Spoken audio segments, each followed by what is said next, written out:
Alright, so this is another $0 fix video. I've been troubleshooting this toilet for a while, trying to figure out why it is always leaking water. Basically, when the toilet's full, it's just always slowly leaking water, and then every 10 minutes or so, the bowl will fill up a bit again and then shut off, and then it slowly leaks and then it fills up and shuts off. So it's been wasting water. It's been like that for a very, very long time. It's a slow leak. And I've finally decided I'm going to try to figure out how to fix this.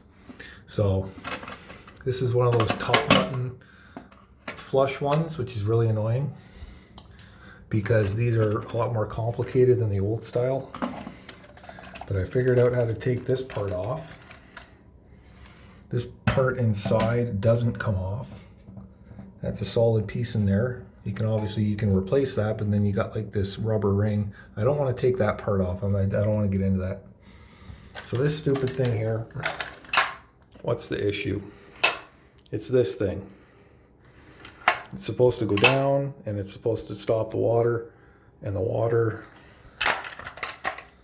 this rubber seal, it's not sealing, it's not contacting inside all the way.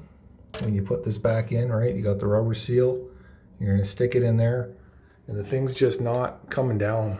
Like, it goes down, but it doesn't go down enough.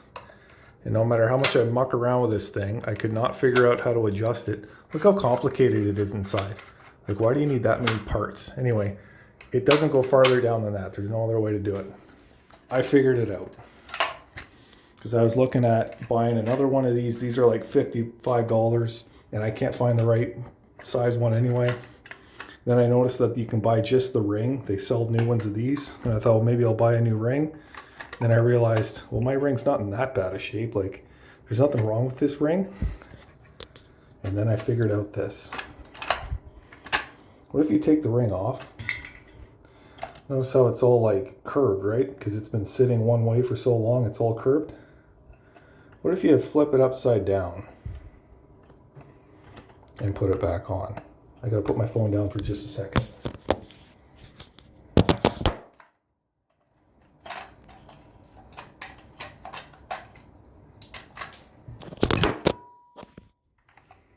What if you put it on upside down? I've already tested this, by the way. It fixed it.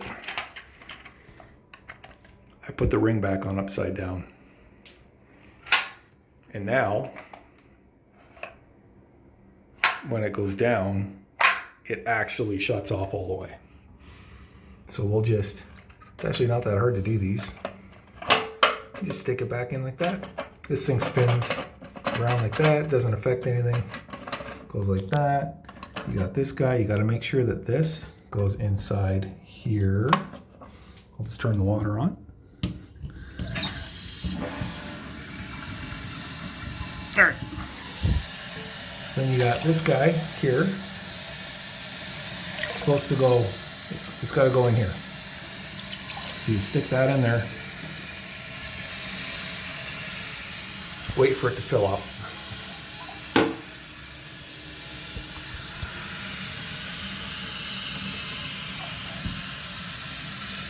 This is adjustable. Whoops.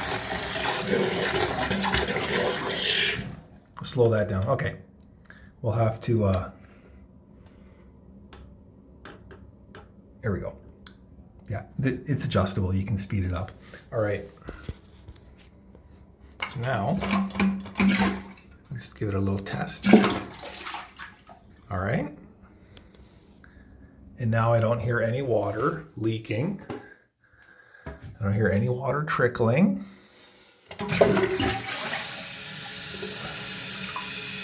Test this guy out. Maybe a little faster. About that much. Make sure that goes back in there. It shut off again.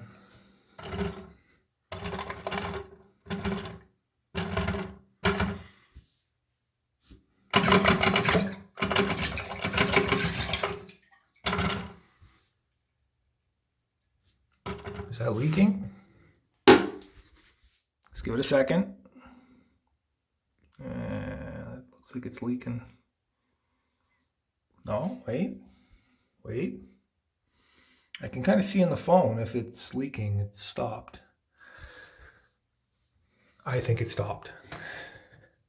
Okay, we got it fixed. Now we're just going to put this back. This is hard to do with one hand.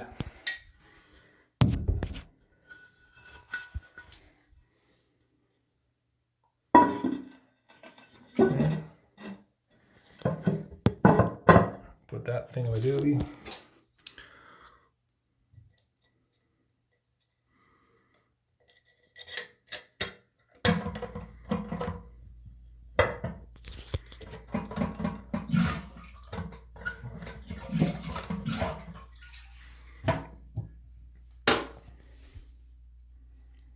Fixed.